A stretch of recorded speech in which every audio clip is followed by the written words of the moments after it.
வானொலியில் நீங்கள் கேட்டு மகிழ்ந்த தென்கட்சி கோ சுவாமிநாதன் ஐயா அவர்களின் இன்று ஒரு தகவல். இருட்ட கண்டா பயம் உண்டாவதே அது ஏன்?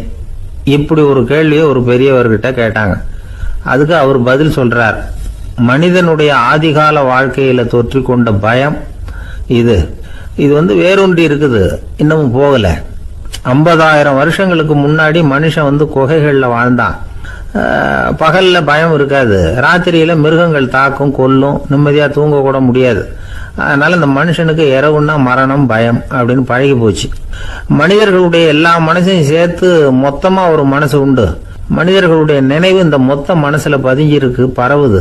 இந்த மொத்த மனசுல இருட்டு பற்றிய பயம் பதிந்து நீடிக்குது அப்படிங்கிறார் அவர்.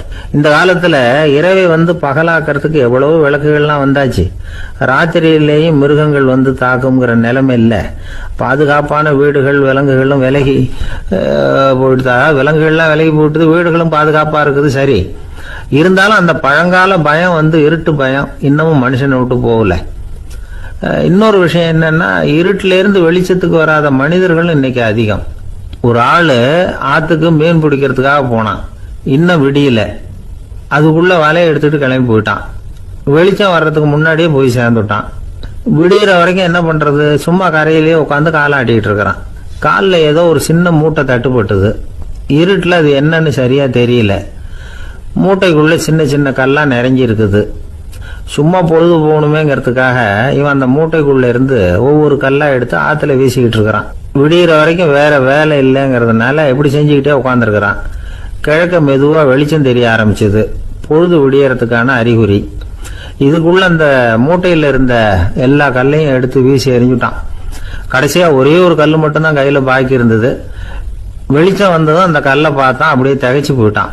அடடா, இது வரைக்கும் தெரியாம தப்பு பண்ணிட்டோமே அப்படின்னு நினைச்சான். ஏன் தெரியுமா? அவன் கையில இருந்தது வெறும் கல் இல்ல, விலை வசந்த ரத்தன கல். அது இருட்டுல என்னன்னு புரியாததுனால மூட்டையில இருந்த எல்லா ரத்தன கல்லையும் ஆத்துல வீசி எறிஞ்சிருக்கிறான். இப்போ அவனுக்கு அழுகே வந்துடும் போல இருந்தது.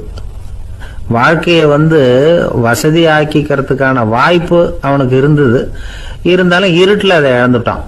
அந்த வகையில அவனுக்கு கொஞ்சம் அதிர்ஷ்டம் இருந்திருக்குது.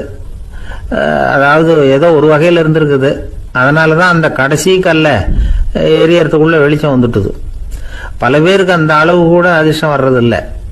எல்லாத்தையும் வீசினதுக்கு அப்புறம் தான் வெளிச்சம் வரும். என்னன்னு விவரம் தெரியாமலே எழுந்திரிச்சு வந்துருவாங்க. வாழ்க்கைங்கிறது ஒரு பெரிய புதையல். அதை புரிஞ்சிக்காம மனுஷன் அதை வீசி எரிஞ்சுக்கிட்டு இருக்கான் அப்படிங்கிறது தான் பெரியவங்க கருத்து. சில பேருக்கு புரிஞ்சுக்கிற நேரம் வரும், அதுக்குள்ள வாழ்நாள்லாம் ஓடி போயிருக்கும். அதுக்கப்புறம் என்ன பண்றது? நம்மால் ஒருத்தன் கையில ஒரு சின்ன பையோட வந்துகிட்டு இருந்தான். பை உள்ள ஏகப்பட்ட நகைகள், ரத்தன கல் எல்லாம் இருக்கு. வந்துகிட்டு இருந்தவன் திடீர்னு அந்த பையை அப்படியே ஒரு குளத்துல வீசி எறிஞ்சுட்டான். மகான்கள் தான் இப்படி பற்று இல்லாம இருப்பாங்க. என்னங்க இது, விலை மதிப்புள்ள அந்த பையை இப்படி குளத்துல வீசி எறிஞ்சுட்டீங்களே, இதுக்கு என்ன அர்த்தம் அப்படின்னு கேட்டார் அவன் கூட வந்தவர். அவன் மெதுவா இவர் காதோட காதா சொல்றான். ஒரு போலீஸ்காரர் பின்னாடி வந்துகிட்டு இருக்கிறார், அவர் போனதுக்கு அப்புறம் இதை எடுத்துக்குவேன் அப்படிங்கிறான். ஒரு நாள் ராமர் அரசவையில உட்கார்ந்துருக்கிறார். ராமராஜ்யம் நடந்துகிட்டு இருந்த நேரம். அந்த சமயத்துல ஒரு நாய் அரச சபைக்கு வந்துதான். அது தலையில அடிபட்டு ரத்தம். அந்த கோலத்துல அது அங்க வந்தது. எல்லாரும் ஆச்சரியமா அதை பார்த்தாங்க. ராமரும் அந்த நாயை பார்த்தார். நீங்க வந்த காரியம் என்ன, என்ன நடந்தது, எதுவா இருந்தாலும் பயப்படாம சொல்லு அப்படின்னார். உடனே அந்த நாய் மெதுவா சொல்ல ஆரம்பிச்சுதான். ஐயா, நான் தெருவில் போய்கிட்டு இருந்தேன். வழியில் ஒருத்தர் வந்தார்.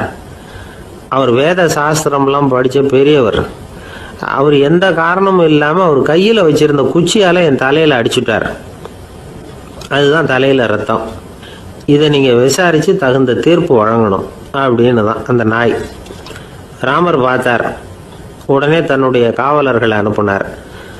அந்த ஆளை எங்கே இருந்தாலும் போய் கொண்டுகிட்டு வாங்க அப்படின்னு விட்டார். காவலர்கள் போனாங்க. அந்த ஆளை பிடிச்சி கொண்டு வந்துட்டாங்க. அரண்மனைக்கு வா அப்படின்னு சொல்லி கூப்பிட்டுட்டு வந்துட்டாங்க. என்ன நடந்ததுன்னு விசாரிச்சார் ராமர். அதுக்கு அந்த ஆள் சொன்னார், நான் வீதி வழியா வந்துகிட்டு இருந்தேன். குறுக்க இந்த நாய் வந்தது. நான் அவசரமா போய்கிட்டு இருந்தேன். இது எனக்கு வழி விடாம குறுக்க பூந்து இடைஞ்சல் பண்ணிச்சு.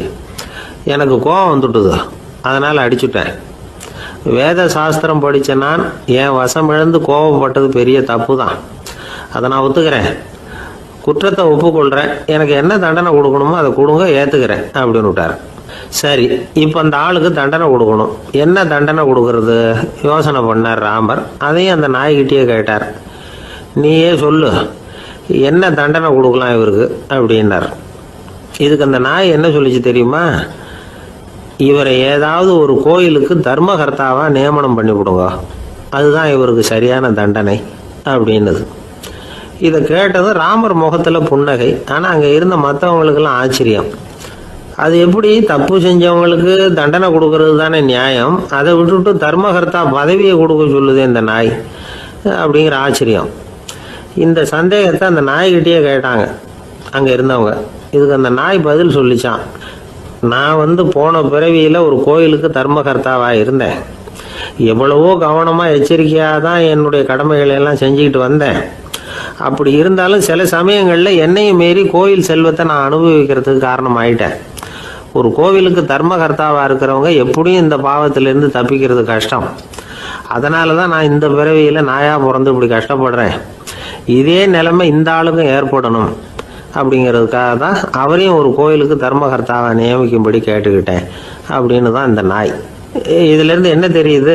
எந்த பதவியில் நாம் இருந்தாலும் நமக்கு தெரியாமல் கூட அதை தவறாக உபயோகப்படுத்தக்கூடாதுங்கிறத இதிலேருந்து புரிஞ்சுக்கணும். இல்லைன்னா அடுத்த பிறவியில் நாயாக பிறந்து எங்கேயாவது போய் வாழாடிட்டு நிற்க வேண்டியது தான். கோவில் வாசலில் 2 நாய் பேசிக்கிட்டு இருந்துதான். போன ஜென்மத்தில் நான் மனுஷனாக தான் இருந்தேன். ஒரு கோவில் பூசாரி பேச்சை கேட்டுவிட்டு அவரோட கூட்டு சேர்ந்துக்கிட்டு ஆண்டவன் போட்டிருந்த நகையெல்லாம் அபகரித்து என்கிட்ட கொடுத்தாரு அவர். நான் எடுத்துகிட்டு வந்துட்டேன். திருடினது அந்த ஆள் தான், எடுத்துக்கிட்டு வந்தது தான் நான். இருந்தாலும் நான் மட்டும் நாயாக பிறந்துட்டேன். இப்போ மட்டும் அந்த பூசாரி என்கிட்ட மாட்டினா கடித்து குதறி விடுவேன் அப்படின்னு தான். அவசரப்பட்டு அப்படி செஞ்சுடாதே, பதிலுக்கு அவரும் உன்னை திருப்பி கடித்தாலும் கடிச்சிருவார். ஏன்னா அவரும் இப்போ ஒரு நாயாக தான் பிறந்திருக்கிறார் அப்படின்னு தான். இன்னொன்று, அது எப்படி உனக்கு தெரியும்னு தான். இது நான் தானே அது அப்படின்னு தான் அந்த நாய். ஒரு பெரியவர்கிட்ட பேசிக்கிட்டு இருந்தேன். அவர் என்கிட்ட ஒரு கேள்வி கேட்டார். திருடர்கள் எத்தனை வகை தெரியுமா உனக்கு அப்படின்னார். இதுதான் அவர் கேட்ட கேள்வி. எதுக்காக என்ன பார்த்து அந்த கேள்வி கேட்டார் தெரியல. இருந்தாலும் நான் அவருக்கு பதில் சொன்னேன். திருடர்களில் எத்தனையோ வகை உண்டுங்க. கார் திருடன், சைக்கிள் திருடன், முகமூடி திருடன், எப்படி சொல்லிகிட்டே போகலாம். இருந்தாலும் என்னுடைய சிற்றறிவுக்கு எட்டின வரையில் திருடர்களை 2 வகையாக பிரிக்கலாம் அப்படின்னு நினைக்கிறேன். ஒன்று ராத்திரியில் திருடுற திருடன், இன்னொருத்தன் பகலில் திருடுற திருடன். அதாவது பகல் திருடன், ராத்திரி திருடன் அப்படின்னு பெரியவர் சிரித்தார்.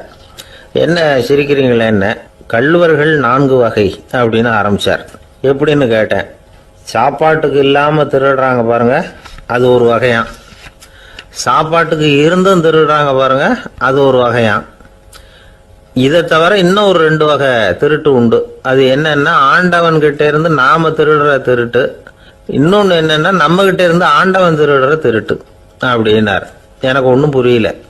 என்ன சார் இது, ஆண்டவனையே திருடன்னு சொல்றீங்களே அப்படின்னு ஆச்சரியமா. ஆமாங்க, ஆண்டவனை கள்வன்னு சொல்றது இல்லையா? காஞ்சிபுரத்துக்கு பக்கத்தில் திருக்கார்வனம் அப்படின்னு ஒரு ஊர் இருக்கு. அங்கே உள்ள பெருமாளுக்கு கள்வர்னு தான் பேர். அது மட்டும் இல்லை, திருமங்கை ஆழ்வார் தம்முடைய திரு நெடுந்தாண்டகத்தில் கார்வனத்துள்ளாய் கல்வா அப்படின்னு தான் அழைக்கிறார் அப்படின்னு நிறைய உதாரணம்லாம் சொல்ல ஆரம்பித்தார்.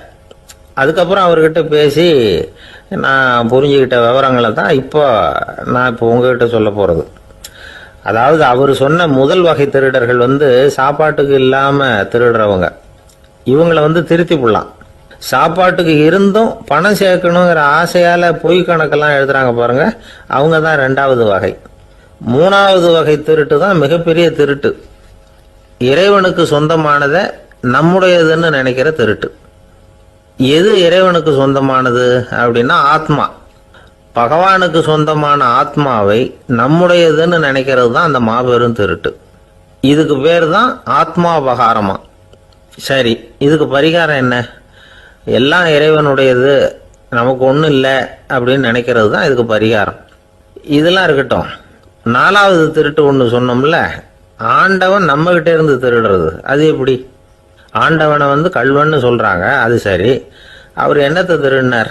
இப்போ இன்னொருத்தருக்கு சொந்தமான ஒன்றை எடுத்து வச்சுக்கிறது தான் கள்ளத்தனம். ஆனா ஆண்டவன் எடுத்துக்கிட்டோம்னா இருக்கிறது எல்லாமே அவனுக்கு சொந்தம். அப்படி இருக்கிறப்போ அவரை எப்படி கள்வன்னு சொல்றது? இது என்ன புரியாம இருக்குதே அப்படின்னு சொல்லி பார்த்தா அதுக்கும் விளக்கம் சொல்றாங்க அவங்க. அதாவது ஆண்டவனுக்கு உருவமே கிடையாது, அரூபமா இருக்கிறவன், அதாவது உருவம் இல்லாம இருக்கிறவன். அப்படி உள்ள பகவான் நம்மள மாதிரி உருவத்தில் இருக்கிறான். நம்மள மாதிரியே கையை காலு மூக்கெல்லாம் இருக்குது ஆண்டவனுக்கு. இந்த உருவம் நம்ம கிட்ட இருந்து திருடினது தானே. அவன் தன்னுடைய உண்மையான திருமேனியை நமக்கு காட்டாம, அதாவது தரிசனம் கொடுக்காம இருக்கிறது கள்ளத்தனம் தானே. அதனால்தான் இதுவும் ஒரு பெரிய திருட்டு, இருக்கிறதுலேயே மிகப்பெரிய திருட்டு அப்படிங்கிறார். என்கிட்ட பேசிக்கிட்டு இருந்தார், இந்த விஷயம்லாம் சொல்லிட்டு இருந்தாரு இந்த பெரியவர். அதாவது திருட்டை ஆன்மீக நோகத்துல அவர் பார்க்கிறார். நம்ம பார்வையில இதை விட அபூர்வமான திருட்டுலாம் இங்க உண்டு, அபூர்வமான திருடர்களும் உண்டு. ஒரு திருடன் சிறையிலிருந்து விடுதலையாகி வெளியில போனான். கொஞ்ச நாள்ல மறுபடியும் திரும்பி ஜெயிலுக்கு வந்துட்டான். அப்போ சிறை அதிகாரி அவனுக்கு அறிவுரை சொன்னாராம். ஏன்பா இப்படி அடிக்கடி தப்பு பண்ணிவிட்டு ஜெயிலுக்கு வந்துடுறிய, உனக்கு சொந்த பந்தம் எதுவும் இல்லையா? உனக்கு அப்பா அண்ணன் தம்பிகள் அவங்க கூட எல்லாம் சேர்ந்து வாழணுங்கிற ஆசை இல்லையா அப்படின்னு கேட்டிருக்காரு. அவங்களோட சேர்ந்து வாழணுங்கிற ஆசை எனக்கு நிறைய உண்டுங்க சார் அப்படின்னு அவன். அப்புறம் எதுக்கு இப்படி ஜெயிலுக்கு வந்துடுற அப்படின்னாரான் அவரு. அவங்க எல்லாருமே இங்கே தானே சார் இருக்காங்க அப்படின்னு அவன். ஒரு ஊர்ல ஒரு துறவி இருந்தார், புத்த சமய துறவி. அந்த ஊர் மன்னன் அவரை பத்தி கேள்விப்பட்டிருக்கான். ஒரு நாள் புறப்பட்டு போனான், துறவியின் பாதங்களை தொட்டு வணங்கினான். அதுக்கப்புறம் சொன்னான், ஐயா நான் உங்களை அரண்மனைக்கு அழைச்சிட்டு போறதுக்காக வந்திருக்கிறேன், இனிமே நீங்க இங்க எதுக்கு இருக்கணும் அப்படின்னு அவன் மனசுக்குள்ள என்ன நினைப்புன்னா, இவர் எங்க வர போறாரு, நான் ரொம்ப எளிமையானவன், எனக்கு எதுக்கு அரண்மனை வாசம்னு சொல்லி விடுவார் அப்படின்னு நினைச்சிருக்கான். ஆனா அந்த துறவி என்ன பண்ணார் தெரியுமா? அப்படியா, சரி போகலாம், வா போய் உன் ரதத்தை கொண்டுட்டு வா, அரண்மனைக்கு போகும்பொழுது அதுக்கு தகுந்த மாதிரி ஆடம்பரமா போகணும் அப்படின்னு விட்டாரான். துறவி இப்படி சொன்னதும் அந்த மன்னனுக்கு மனசுக்குள்ள சந்தேகம் வந்துட்டுது. இவர் உண்மையிலேயே துறவி தானா, ஏமாத்து பேர் வழி மாதிரி தெரியுதே அப்படின்னு நினைச்சிருக்கான். இருந்தாலும் இனிமே என்ன பண்றது, சொல்லியாச்சு. ரதத்தை கொண்டுட்டு வந்தான். துறவி ஏறி உக்காந்தார். பக்கத்துல ராஜா, அவரு ரொம்ப உற்சாகமா வரார். இவன் ரொம்ப சோர்ந்து போய் வரான். துறவி மரத்தடியிலேயே வாழ்ந்து பழக்கப்பட்டவர், அரண்மனையில எளிமையா ஒரு இடத்துல உட்காந்துக்குவார் அப்படின்னு நினைச்சான். ஆனா அப்படி இல்லை. அரண்மனைக்கு வந்த உடனே அந்த துறவி அதை கொண்டுட்டு வா இதை கொண்டுட்டு வான்னு சொல்லி உத்தரவு போட ஆரம்பிச்சுட்டார். அரண்மனையில இருந்தா அரசனை மாதிரி இருக்கணும் அப்படிங்கிறார். ராத்திரி பூரா சௌரியமா தூங்கினார். பகல்ல அரண்மனை தோட்டத்துல உலாவ வேண்டியது, நீச்சல் குளத்துல குளிக்க வேண்டியது, இப்படியே பொழுது போக்கிட்டு இருக்கிறார். அந்த அரண்மனையில துறவி மகிழ்ச்சியா இருக்கிறார். மன்னனால அப்படி இருக்க முடியல. அவருக்கு எந்த கவலையும் இல்லை, இவனுக்கு அரசாங்க கவலைகள். துறவி அப்படி இருக்கிறத இவனால தாங்கிக்க முடியல. ஒரு நாள் அவர்கிட்டே போய், நான் உங்ககிட்ட கொஞ்சம் பேசணும் நானா. துறவி பார்த்தார். நான் இந்த அரண்மனைக்கு வரும்பொழுதே நீ என்னமோ என்கிட்ட கேட்கணும்னு நினைச்ச, ஏன் கால தாமதம்? நீ அனாவசியமா உன்னையே தொந்தரவு பண்ணிட்டு இருக்கிற, நீ கவலையா இருக்கேங்கிறது எனக்கு புரியுது. நான் மரத்தடியில் இருந்தப்போ கூட என்னை அடிக்கடி சந்திச்சுக்கிட்டு இருப்ப, ஏதாவது விளக்கம் கேட்கறது உண்டு. இங்க வந்த பிறகு என்னை சந்திக்கிறது கூட அபூர்வமா போயிட்டுது. நீ இப்போ என்ன கேட்க போறேங்கிறது எனக்கு தெரியும், இருந்தாலும் கேள் அப்படின்னாராம். வேற ஒண்ணும் இல்லைங்க, இப்போ உங்களுக்கும் எனக்கு என்ன வித்தியாசம்? 2 பேரும் அரண்மனையில தான் இருக்கிறோம். நீங்க மகிழ்ச்சியா இருக்கிறீங்க, நான் அப்படி இருக்க முடியல. இவ்வளவுக்கும் நீங்க முன்னாடி இருந்தது மாதிரி இல்லை. தினமும் தங்க தேர் கேட்குறீங்க, உயர்தரமான ஆடைகள் அணியிறீங்க, சுவையான சாப்பாடு. இப்படி இருக்கிறப்போ உங்களுக்கும் எனக்கு என்ன வித்தியாசம்? இதுதான் மன்னனுடைய கேள்வி. இதுக்கு பதில் சொல்றேன், என் கூட புறப்பட்டு வா, இந்த நகரத்துக்கு வெளியில போவோம் அப்படின்னு சொல்லி அரசனை கூப்பிட்டுக்கிட்டு ஊர் எல்லைக்கு சேர்ந்தார் துறவி. அங்க போய் சொன்னார், இத பாருப்பா, இந்த இடத்த தான் தேடிட்டு இருந்தேன், இனிமே நான் திரும்பி வர போறதில்ல, நீ என்னோட வர்றியா திரும்பி போறியா அப்படின்னார். நான் எப்படிங்க உங்க கூட வர முடியும்? என்னுடைய நாடு, என்னுடைய சொத்துக்கள், மனைவி மக்கள் எல்லாத்தையும் விட்டுட்டு எப்படிங்க வர்றதுன்னா. இப்ப அந்த துறவி சொன்னார், இப்ப வித்தியாசத்தை தெரிஞ்சுக்கிட்டியா? நான் அரண்மனையில் இருந்தேன், எல்லா வித பொருள்களும் உடையவனா இருந்தேன். ஆனால் எதையும் சொந்தம் கொண்டாடுறவனா இருக்குல்ல. ஆனால் நீ அப்படி இல்லை, எல்லாத்தையும் சொந்தம் கொண்டாடிக்கிட்டு இருக்கிற. இதுதான் நமக்குள்ள வித்தியாசம் அப்படின்னு சொன்னார். அரண்மனை ஆடைகளை அப்படியே கலைஞ்சார், அரசங்கிட்ட கொடுத்தார். உன்னுடைய ஆடைகளை நீயே வச்சுக்கோன்னார். அவர் பாட்டுக்கு நடந்து போனார், திரும்பியே பார்க்கல. அரசனுக்கு அப்பதான் தன்னுடைய அறியாமை விளங்குச்சான். இதுல இருந்து நாம புரிஞ்சுக்க வேண்டியது என்னன்னா, இந்த உலகத்துல எத்தனையோ பொருள்கள், அதையெல்லாம் முறையா பயன்படுத்தினா மகிழ்ச்சி. அதை விட்டுட்டு அதுக்கெல்லாம் சொந்தம் கொண்டாட ஆரம்பிச்சா கவலை. நம்ம ஆட்கள் சொந்தம் கொண்டாடுற விதமே தனி. ஒரு ஆளு இன்னொருத்தங்கிட்ட ஒரு கொடை கடன் வாங்கியிருந்தான், திருப்பி கொடுக்கல. கொடையை கொடுத்தவன் கேட்டான், என்கிட்ட கடன் வாங்கினிய கொடை, அதை கொஞ்சம் திருப்பி தர்றியான்னா. அது உனக்கு இப்போ அவசரமா தேவைப்படுதா அப்படின்னு கேட்டான் இவன். எனக்கு தேவைப்படல, அந்த கொடையை நான் யாருக்கிட்ட வாங்கியிருந்தேனோ அவனுக்கு இப்போ அது அவசரமா தேவைப்படுது அப்படின்னு அந்த ஆளுக்கு பேச தெரியாது, அவர்கிட்ட கொஞ்சம் எச்சரிக்கையா நடந்துக்கோ அப்படின்னு சொல்றது உண்டு. அப்படின்னா என்ன அர்த்தம்?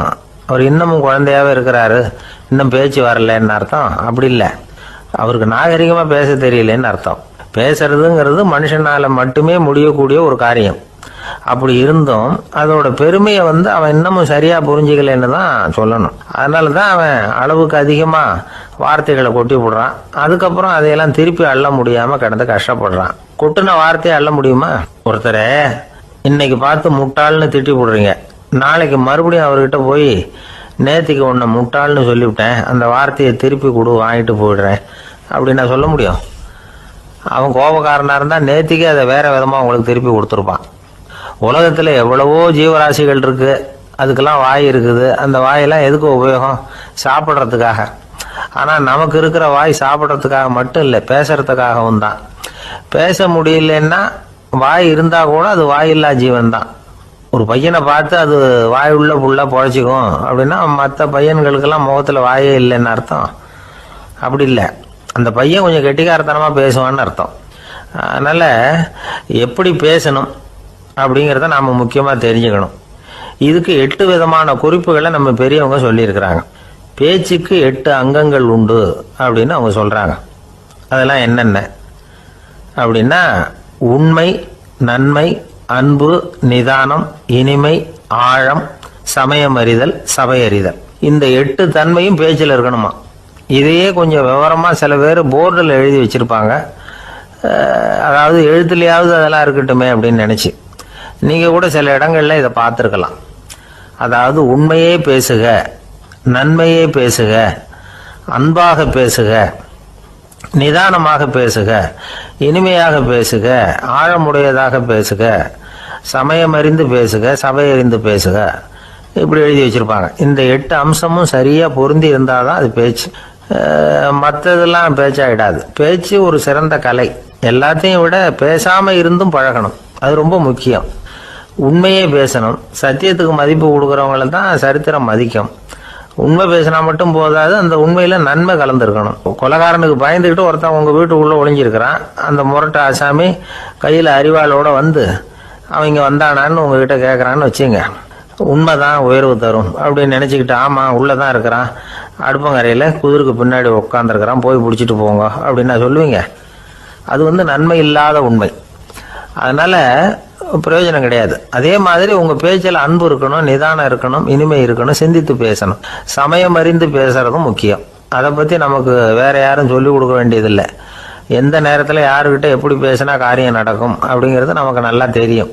அது கைவந்த கலை. அவையறிந்து பேசுற திறமை பேச்சாளர்களுக்கு ரொம்ப அவசியம்.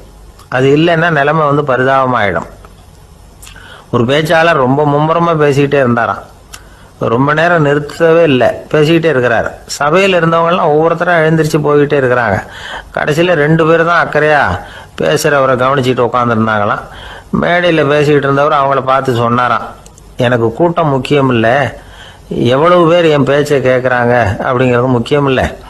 நீங்க 2 பேராவது ஊக்கமா என்னை கவனிச்சுக்கிட்டு உட்காந்துருக்கிறீங்க, அது போதும். உங்களுக்காகவே நான் பேசிக்கிட்டு இருக்கிறேன் அப்படின்னார். இதை கேட்டதும் உட்கார்ந்துருந்த 2 பேர்ல ஒருத்தர் எழுந்திருச்சு, அப்படி இல்லைங்க, நாங்க 2 பேரும் நீங்க பேசி முடிச்ச உடனே தொடர்ந்து பேச வேண்டிய ஆளுங்க, அதுக்காக தான் காத்துக்கிட்டு இருக்கிறோம், சீக்கிரம் முடிங்க அப்படின்னாங்களாம்.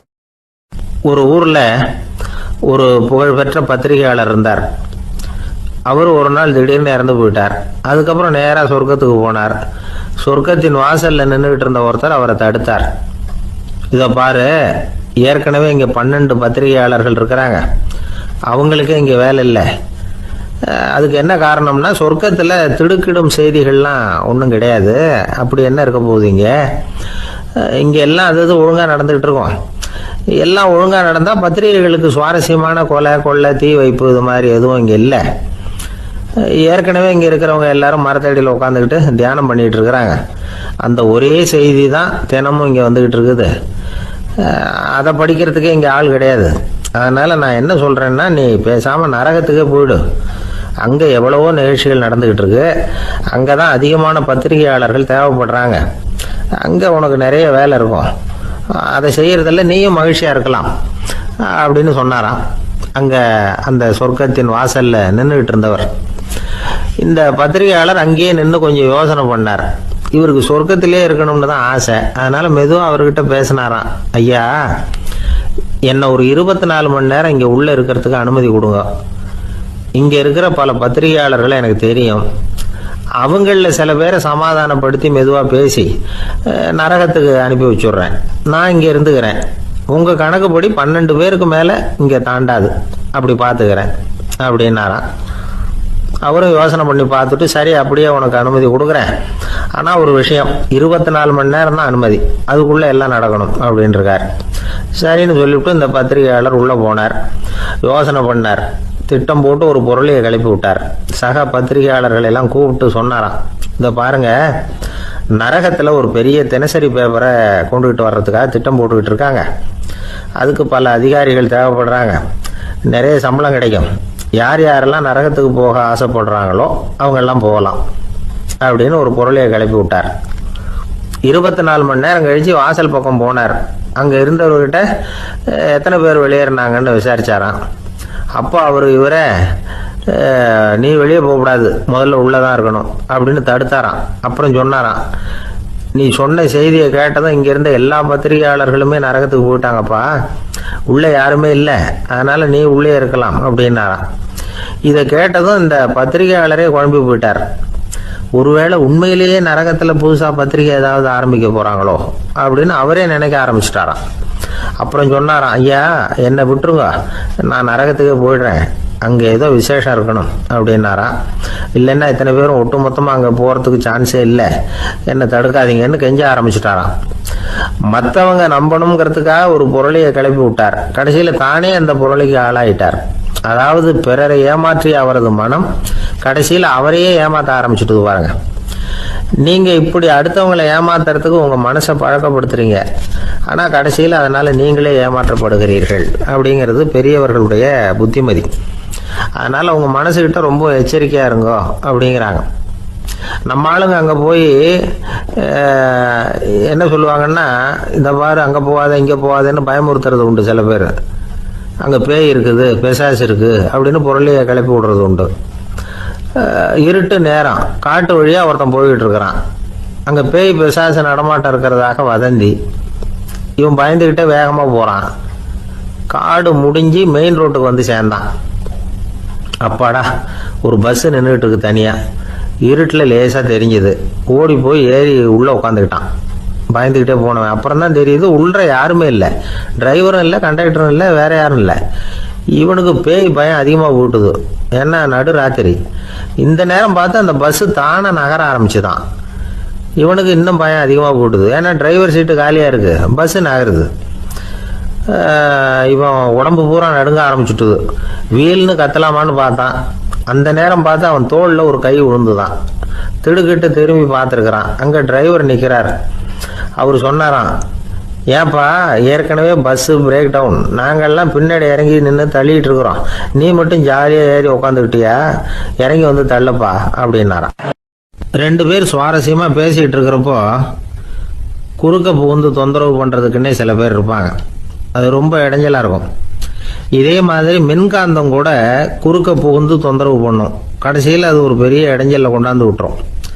சில வீடுகளில் கேபிள் கனெக்ஷன் இல்லாமல் சில தனியார் டிவி காட்சிகள் தெரியும். அதுக்கு என்ன காரணம்னா இந்த மின்காந்த குறுக்கீடு தான் காரணம். இதைத்தான் சுருக்கமாக இஎம்ஐ அப்படின்னு சொல்கிறாங்க. அதாவது எலக்ட்ரோ மேக்னெட்டிக் இன்டர்ஃபியரன்ஸ். இது ஏற்படக்கூடிய இடங்கள் எது எதுன்னு எடுத்துக்கிட்டா அது ஒரு பெரிய பட்டியலாகவே போயிடும். இந்த இஎம்ஐ தொந்தரவு வந்து கேபிள் டிவியில் மட்டும்தான் இல்லை, ராக்கெட் ஏவுதளத்தில் உள்ள ரேடார்கள், அங்கே உள்ள சில சக்தி வாய்ந்த தொலைத்தொடர்பு சாதனங்கள், விமான தளங்களில் உள்ள ரேடார்கள், கப்பல் தளங்களில் பொருத்தப்பட்டிருக்கக்கூடிய சக்தி வாய்ந்த ஆண்டனாக்கள், இப்படி நிறைய சொல்லலாம். காவல் நிலையங்களில் பயன்படுத்தப்படுகிற வயர்லெஸ் தொடர்பு சாதனங்கள் கூட ஓரளவுக்கு இந்த மின்காந்த அலைகளை வந்து வெளியிடும். நம்ம வீட்டில் உட்காந்துக்கிட்டு ரேடியோ கேட்டுக்கிட்டு இருப்போம் அல்லது டிவி பார்த்துக்கிட்டு இருப்போம். அந்த சமயத்தில் பக்கத்து தெருவில் ஒரு மோட்டார் சைக்கிள் அல்லது காரு, குறிப்பாக பெட்ரோல் இன்ஜின், அது போகிறப்போ அதில் உள்ள மின்கலத்தில் வந்து, அதாவது மேக்னட்டோ பேட்டரியிலிருந்து வெளிப்படுகிற மின்காந்த அலை இங்கே வந்து டிவியிலையும் ரேடியோவிலையும் கரகரப்பு உண்டு பண்ணும். சரி, இது வந்து பெருசாக என்ன இடைஞ்சலை உண்டு பண்ணிட போகுது அப்படின்னு நாம் அலட்சியமாக நினைக்கலாம். வயசானவங்களுக்கு மறதி நோயின்னு ஒன்று வரும்ல, அல்ஷமீர், அதாவது மூளையில் உள்ள செல்கள் வந்து செயலிழந்து போயிடுறது, அது செய்ய வேண்டிய வேலையை மறந்துடும். மனைவியே எதிரில் வந்து நின்னா கூட உன்னை எங்கேயோ பார்த்தது மாதிரி தெரியுதே அப்படின்னு சொல்லிட்டு இருப்பாங்க. அப்படி ஒரு மறதி. இந்த விசித்திரமான நோய்க்கு இதுவரைக்கும் மருந்தே இல்லைன்னு வேற சொல்கிறாங்க. இந்த மைக்ரோ ஓவன் அப்படின்னு சொல்லக்கூடிய சமையல் அடுப்புகள் கூட மின்காந்த அலைகளை வந்து வெளியிடுது. சமயத்தில் சில தொழிற்சாலைகளில் கூட பெரிய விபத்துக்களை இந்த இஎம்ஐ உண்டு பண்ணிவிடும். இதை பற்றி தீவிரமாக சிந்திக்க ஆரம்பித்ததே ஒரு விபத்துக்கு பிறகு தான். அமெரிக்காவுக்கும் வியட்நாமுக்கும் இடையில் போர் நடந்தது. அந்த சமயம் அமெரிக்காவுக்கு சொந்தமான விமானம் தாங்கி கப்பல் ஒன்று வியட்நாமை தாக்கிறதுக்கு தயாராக ஏவுகணைகளோட கடலில் நிறுத்தி வைக்கப்பட்டிருந்தது. தற்செயலாக அந்த பகுதியில் கப்பல் தொலைத்தொடர்பு பகுதிக்கு அருகில் ஊடுருவிய இந்த சக்தி வாய்ந்த ரேடியோ அலைகள் ஏவுகணையில் இருந்த மின்னணு சர்க்கியூட்டை பூர்த்தி செஞ்சு வச்சுட்டுது. அவ்வளவுதான், ஏவுகணை அங்கேயே வெடித்து சிதறி போச்சு. 130 பேர் அந்த இடத்துலயே உடல் கருகி செத்து போட்டாங்க. ஏகப்பட்ட பொருள்கள் நாசம். இந்த விபத்துக்கான காரணம் என்னங்கிறத உடனடியாக யாராலையும் கண்டுபிடிக்க முடியல. ரொம்பவும் கடுமையாக முயற்சி பண்ணி கடைசியாக கண்டுபிடிச்சாங்க, இது வந்து இந்த இஎம்ஐ வேலை தான் அப்படின்னு. மின்னணு தொலைபேசிகள் இருக்கு, இதில் பேசும்பொழுது நம்ம காதை வந்து, அதாவது செவியை வந்து ஊடுருவக்கூடிய மின்காந்த அலையானது மூளைக்கு போய் அங்கே மூளை கட்டிகளை உருவாக்க ஊக்கம் கொடுக்குது அப்படின்னு வேற கண்டுபிடிச்சிருக்கிறாங்க. இந்த இஎம்ஐ ரொம்ப குறைஞ்ச மின்காந்த அழுத்தத்தில் நமக்கு எந்த பாதிப்பையும் ஏற்படுத்துறதில்லை. மின்காந்த அலைகள் அழுத்தத்தோடு இருக்கிற இடங்களில் ரொம்ப நேரம் இருந்தோம்னா நம்ம உடம்பின் வெப்பநிலை 2 டிகிரி செல்சியஸ் வரைக்கும் அதிகரிக்குதாம். அதனால் வெப்பநிலையை வந்து சீராக்கிறதுக்கு இதய துடிப்பும் வந்து அதிகரிக்குது. இப்படிலாம் கண்டுபிடிச்சிருக்கிறாங்க.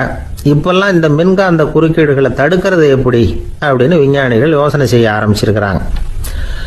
இந்த விஷயத்தில் அலட்சியமாக இருந்தோம்னா எதிர்காலத்தில் நிறைய பேருக்கு இந்த ஞாபக மறதி நோய் வந்துடும். அப்புறம் அது ரொம்ப கஷ்டமாக போயிடும். ஒரு குடும்ப தலைவர் தன் மனைவியை பார்த்து, யார் நீ, உன்னை எங்கேயோ பார்த்தது மாதிரி இருக்குதே அப்படின்னு சொல்லிட்டு இருந்தார். உடனடியாக அவரை போய் பார்த்தேன். வாங்க டாக்டர்கிட்ட போகலாம் அப்படின்னு. அவர் என்னை தனியாக அழைச்சிட்டு போய் காதோட காதாக மெதுவாக சொல்கிறார், இதை பாருப்பா, என் கையில் பணம் இல்லாத போகலாம் அப்படி மறதி நோய் வந்துட்டது மாதிரி நடிச்சுக்கிட்டு இருப்பேன், அவ்வளவுதான், அதை நீ கண்டுக்காத அப்படின்னார். ஒரு சின்ன பையன் என்னை தேடிட்டு ஓடி வந்தான். ஒரு கதை சொல்லுங்கன்னா, சொந்தமாக எதுவும் தெரியாத என்ன, உங்களுக்கு சொந்தமாக எதுவும் தெரியாதுன்னு எனக்கும் தெரியும் அப்படின்னா. இந்த பையன் அடிக்கடி என்கிட்ட வந்து கதை கேட்குறவன், அதனால் என்னோட ரகசியம்லாம் அவனுக்கு அத்துப்படி. அதனால தான் அவ்வளவு தெளிவாக அடிச்சு விட்றான். சரி, இப்போ என்ன செய்யலாம்னு, பழைய கதை ஏதாவது ஒன்று சொல்லுங்களேன்னா. உனக்கு கிருஷ்ணதேவராயரை தெரியுமான்னு. அவர்கிட்ட நேரில் பழக்கம் இல்லை, ஆனால் அவரை பற்றி புஸ்தகத்தில் படிச்சிருக்கேன்னா. சரி, இவங்கிட்ட மேற்கொண்டு பேச்சு கொடுத்தா நம்மளை ஒரு மாதிரி ஆக்கி விடுவான் அப்படிங்கிறத யூகம் பண்ணிக்கிட்டு அவனை உட்கார வச்சு கடைசி வரைக்கும் குறுக்க பேசக்கூடாது அப்படின்னு ஒரு கண்டிஷனையும் போட்டுட்டு அந்த கதையை சொன்னேன். ஒரு சமயம் கிருஷ்ணதேவராயர் சமஸ்தானத்துக்கு ஒரு பெரிய வித்வான் வந்து சேர்ந்தாராம். என்னோட போட்டி போடுறதுக்கு இந்த ஊரில் யாராவது இருக்கீங்களா அப்படின்னு சவால் விட்டாராம். அந்த ஊரில் இருந்த பெரிய பெரிய வித்வான்லாம் இது ஏதுடா வம்பா போச்சுன்னு நினைக்க ஆரம்பிச்சிட்டாங்க. யாரும் அந்த ஆளோட போட்டி போடுறதுக்கு தயாராக இல்லை. எல்லாரும் நடுங்கிக்கிட்டு இருக்கிறாங்க. அந்த நேரத்தில் ஒருத்தன் மட்டும் தைரியமாக முன்னுக்கு வந்தான். அது யாருன்னா தெனாலிராமன். அந்த சமஸ்தானத்தில் விகட கவி அவன். என்ன அனுப்புங்க போட்டிக்கு, நான் ஜெயிச்சு காட்டுறேன்னா. உனக்கு அவ்வளவு தைரியம் இருக்குதா அப்படின்னு கேட்டாங்க. தைரியம் மட்டும்தான் என்கிட்ட இருக்குது, ஆனால் தைரியம் இருந்தால் அதிர்ஷ்டம் தேடிட்டு வருங்கிறது எனக்கு தெரியும் அப்படின்னா. அடுத்த நாள் போட்டி ஆரம்பமாச்சு. அந்த பெரிய வித்வான் வந்து நின்னார். தெனாலிராமன் எதிரில் வந்து நின்னான். அந்த வித்வான் ஒரு விரலை காட்டினார். தெனாலிராமன் பதிலுக்கு 2 விரலை காட்டினான். வித்வான் 3 விரலை காட்டினார். இவன் உடனே 4 விரலை காட்டினான். உடனே 5 விரலை காட்டினார் அவர். தெனாலிராமன் உடனே தன்னுடைய கை முஷ்டியை காட்டினான், கையை மூடி காட்டினான். அவ்வளோதான். அந்த பெரிய வித்வான் கிருஷ்ணதேவராயர் காலில் விழுந்தார். நான் தோத்துட்டேன், என் தோல்வியை ஒத்துக்கிறேன் அப்படின்னு சொல்லிவிட்டார். கிருஷ்ணதேவராயர் அவரை தனியாக அழைச்சிட்டு போய் என்ன நடந்ததுன்னு விசாரித்தார். அந்த வித்வான் விளக்கம் கொடுத்தார். ஆண்டவன் ஒருவன் தான் உண்டுங்கிறத விளக்கறதுக்காக நான் ஒரு விரலை காட்டினேன். அப்படி இல்லை, சக்தியை சேர்த்தா சக்தி சிவன் 2 பேர் உண்டுன்னு உங்கள் வித்வான் 2 விரலை காட்டினார். மூர்த்திகள் 3 பேருங்கிறதுக்காக நான் 3 விரலை காட்டினேன். வேதங்கள் 4ன்னு சொல்லி அவர் 4 விரலை காட்டினார். பஞ்சபூதங்கள் 5ன்னு நான் 5 விரலை காட்டினேன். அதையெல்லாம் அடக்கி ஆளணும்னு சொல்லி அவர் கையை மூடி உறுதியாக காட்டினார். அடடா, உங்கள் வித்வானுக்கு எப்பேற்பட்ட அறிவு! அவர் தான் ஜெயிச்சார், நான் தோத்துட்டேன் அப்படின்னார் அவர். அப்படி சொல்லிவிட்டு அவர் போயிட்டார். அதுக்கப்புறம் தெனாலிராமனை கூப்பிட்டு என்னப்பா நடந்தது அப்படின்னு கேட்டாராம். அதுக்கு தெனாலிராமன் விளக்கம் கொடுத்துருக்குறான். அவன் முதல்ல என்னை கொன்னுடுவேன்னு அந்த வித்வான் ஒரு விரலை காட்டினான். உடனே ஒரு 2 கண்ணையும் தோண்டி விடுவேங்கிறதுக்காக நான் 2 விரலை காட்டினேன். உனக்கு நாமம் போட்டுருவேன்னு சொல்லி 3 விரலை காட்டினான். அதை அழிச்சிருவேன்னு 4 விரலை காட்டினேன். உன்னை அரைஞ்சிருவேன்னு அவன் 5 விரலை காட்டினான். நான் உங்களை குத்தி விடுவேன்னு சொல்லி கையை மூடி காட்டினேன் அப்படின்னா. இப்போ பாருங்க, ஜெயிச்சது யார்? தைரியம் மட்டும் இருந்துட்டா அதிர்ஷ்டம் தானா தேடி வருங்கிறது எவ்வளவு உண்மையா போச்சு. அதனால நாம் எப்பவும் தைரியமா இருக்கணும்னு சொல்லிவிட்டு என் எதிரில் கதை கேட்டுட்டு உட்காந்துருந்த சின்ன பையனை பார்த்தேன். அவன் என்னை நிமிர்ந்து பார்த்தான். அவன் தன்னோட கை கால் 2ஐயும் ஒரு மாதிரியா என் முன்னால தூக்கி 20 விரலை காட்டினான். எனக்கு ஒன்றும் புரியல. இதுக்கு என்னப்பா அர்த்தம்னு கேட்டேன். இதே கதையை இதுக்கு முன்னாடி என்கிட்ட 20 தடவை நீங்க சொல்லியிருக்கீங்கன்னு அர்த்தம் அப்படின்னா. நம்ம கிட்ட ஒருத்தன் தப்பா நடந்துக்கிட்டானா உடனே நாம என்ன செய்வோம்? கையை ஓங்கிட்டு அவனை அடிக்க போவோம். நாம அவங்கிட்ட அவனை விட ஒருபடி மேலா தப்பா நடந்துக்குவோம். ஆனா பெரியவங்கெல்லாம் அப்படி நடந்துக்கிறது இல்லை. இன்னா செய்தாரை ஒருத்தல் அவர் நாண நன்னயம் செய்து விடல் அப்படின்னு வள்ளுவர் சொல்லியிருக்காரு இல்லையா? அதுக்கு தகுந்த மாதிரி நடந்துக்குவாங்க. பாயசித் விஸ்தாமிங்கிறவர் ஒரு பெரிய ஞானி. அவர் ஒரு நாள் ராத்திரி ரொம்ப நேரம் மசூதியில் இருந்துட்டு வீட்டுக்கு திரும்பி வந்துகிட்டு இருக்கிறார். வழியில ஒரு குடிகாரன், அவன் கையில ஒரு இசை கருவி, அதை கண்ணா பின்னான்னு மீட்டிக்கிட்டு வாய்க்கு வந்தபடி என்னத்தையோ பாட்டுன்னு நினைச்சுக்கிட்டு பாடிக்கிட்டு அவன் பாட்டுக்கு கிடக்குறான் வழியில. அதோடு இருந்தாலும் பரவாயில்ல, அந்த பக்கமா வழியில போறவங்க வர்றவங்களை எல்லாம் பார்த்து கண்ணா பின்னான்னு திட்டிக்கிட்டு இருக்கிறான், ரொம்ப வளர்க்குறான். பாயசித் பிஸ்தாமிங்கிற அந்த பெரியவர் அந்த வழியா போறார். அவனை பார்க்கிறார். அவனுடைய நிலைமையை பார்த்துட்டு பரிதாபப்படுறார். ஏன்பா இது மாதிரி எல்லாம் நடந்துக்கிற, இப்படி நடக்கலாமா அப்படின்னு ஏதோ கொஞ்சம் புத்திமதி சொல்றதுக்கு ஆரம்பிச்சார். அவனுக்கு கோபம் வந்துட்டுது.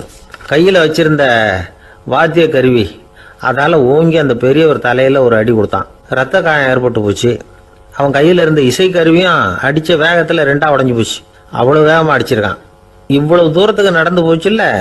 அந்த மாபெரும் ஞானி வாயை திறந்து ஒரு வார்த்தை கூட பேசல. பேசாம தலையை பிடிச்சிக்கிட்டு அவர் பாட்டுக்கு போயிட்டார். மறுநாள் அந்த பெரியவர் என்ன பண்ணார் தெரியுமா? கொஞ்சம் இனிப்பு பண்டங்கள், கொஞ்சம் பணம், இது 2ஐயும் ஒரு ஆள் மூலமா அனுப்பி வச்சார் அந்த குடிகாரனுக்கு. அவனுக்கு ஒன்றும் புரியல. என்ன விவரம்னு விசாரிச்சான். வந்த ஆள் ஒரு கடுதாசியை நீட்டினான். அதுல விவரம் இருந்தது. ஞானி எழுதியிருக்கிறார், இதை பார்ப்பா, உங்களுடைய இசைக்கருவி உடையறதுக்கு என்னுடைய தலை காரணமா ஆயிட்டுது. அதுக்காக நான் ரொம்ப வருத்தப்படுறேன். அதுக்காக தான் பணம் அனுப்பி வச்சிருக்கேன். வேற புதுசா ஒரு இசைக்கருவி வாங்கிக்கோ. அப்புறம் இன்னொரு விஷயம், நேற்றுக்கு ராத்திரி என்கிட்ட ஏகப்பட்ட கசப்பான வார்த்தைகளை வந்து பேசினேன். இதோட அனுப்பியிருக்கிற இனிப்பு பண்டங்களை சாப்பிட்டு உன்னுடைய நாவல உள்ள கசப்பை மாத்திக்கோ அப்படின்னு அதுல எழுதப்பட்டிருந்தது. இந்த சமயத்துல அவன் வந்து குடி மயக்கத்துல இல்லை, தெளிஞ்சு போயிருந்த நேரம் அது. அதனால அதை படிச்ச உடனே அவனுக்கு ரொம்ப வெக்கமா போச்சு. தலை குனிஞ்சான், யோசனை பண்ணான். கொஞ்ச நேரத்துல தன்னுடைய நண்பர்கள் சில பேரையும் கூப்பிட்டுக்கிட்டு நேரம் அந்த ஞானி இருக்கிற இடத்துக்கு ஓடினான். அவர் காலில் விழுந்தான். அவர்கிட்ட மன்னிப்பு கேட்டுக்கிட்டான். பெரியவங்களே தெரியாமல் வந்து நான் இந்த பாவ செயலை பண்ணிவிட்டேன், என்னை மன்னிச்சுங்க, உங்களுடைய பொறுமையும் போதனையும் என்னுடைய கண்ணை திறந்துட்டுது, இனிமேல் நானும் என்னுடைய நண்பர்களும் நல்ல வழியில் திருந்தி வாழ போகிறோம் அப்படின்னா. ஞானி செய்த நன்னயம் குடிகாரனை எப்படி திருத்திருக்கு பார்த்தீங்களா? இந்த கதையை கேட்டுவிட்டு ஒருத்தர் சொன்னார், என் வாழ்க்கையில் கூட அப்படி ஒரு சம்பவம் நடந்தது சார். நானும் ஒரு நாள் ராத்திரி ஓவராக குடிச்சிட்டு ஒரு கிட்டாரை வாசிச்சுக்கிட்டு கண்ணாபின்னான்னு உளறிக்கிட்டு திட்டிக்கிட்டு இருந்தேன்.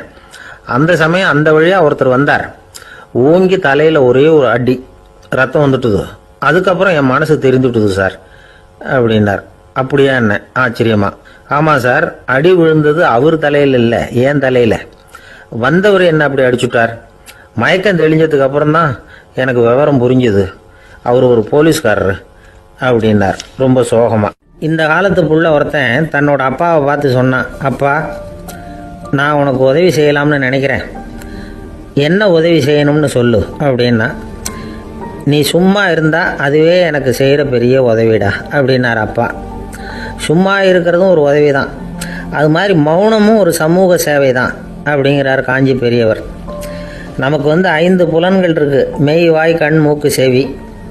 இந்த 5லேயும் அதிகப்படியான வேலை எதுக்குன்னு நினைக்கிறீங்க? வாய்க்கு தான். ஏன்னா அதுக்கு 2 வேலை.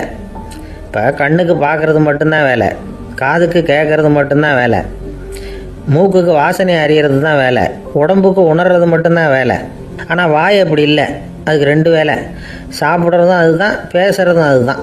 அதாவது வாய் ஒன்று தான் கர்மேந்திரியமாகவும் இருக்குது, ஞானேந்திரியமாகவும் இருக்குது அப்படின்னு சொல்லுவாங்க.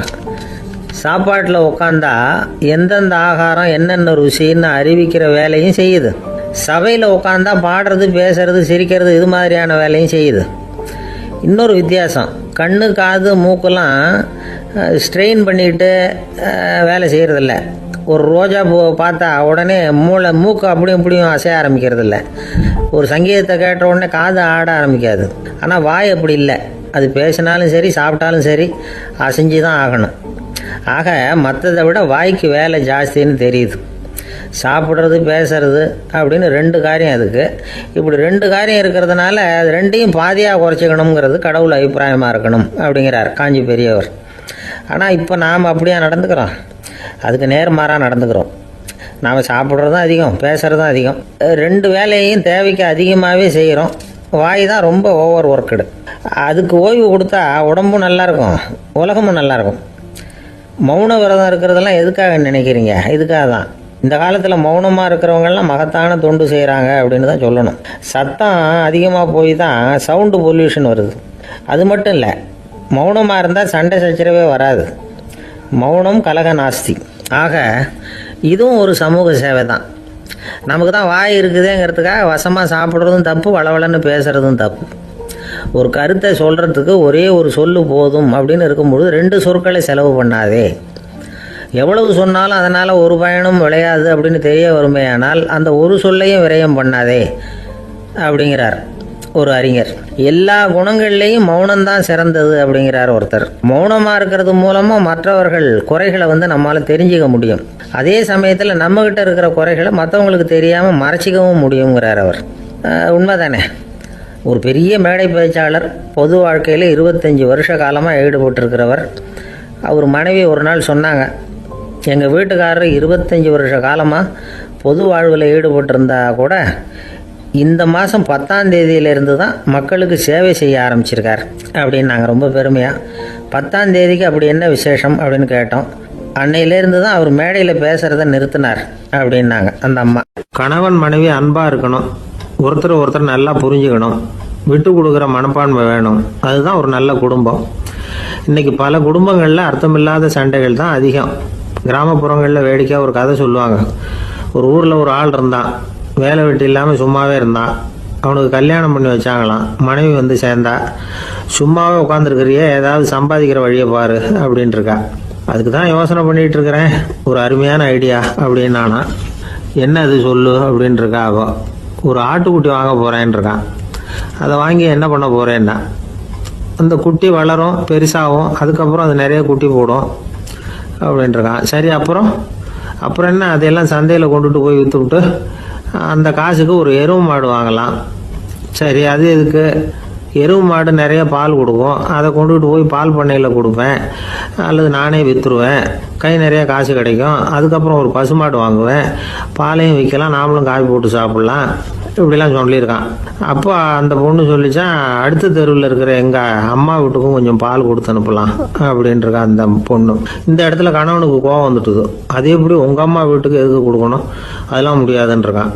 இந்த இடத்துல சண்டை ஆரம்பமாயிட்டுது. கொஞ்ச நேரத்தில் ரெண்டு பேரும் சத்தம் போட ஆரம்பிச்சிட்டாங்க. கடுமையான சண்டை நடக்கிறத பக்கத்து வீட்டுக்காரன் காதில் வாங்கினான். அவன் ஓடியாந்தான். அவனுக்கு தெரியும் வாங்காத மாட்டுக்காக இப்படி சண்டை போட்டுக்கிட்டு இருக்கிறாங்கங்கிறது அவனுக்கு புரியும். அவன் ஓடி வந்து சொன்னான், ஏண்டா உன்னோட பசுமாட்டை ஒழுங்காக கட்டி போடக்கூடாதான்ருக்கான். என்னடா சொல்கிறேன்னா இவன், உன் மாடு என் தோட்டத்தில் வந்து மேய்ஞ்சுட்டுது, பயிரெலாம் நாசமாயிட்டுது, 10,000 ரூபா அளவுக்கு சேதம், அதை வாங்கிட்டு போகிறதுக்கு தான் வந்தேன், குடுறா 10,000 நானா. இவன் அரண்டு போயிட்டான்.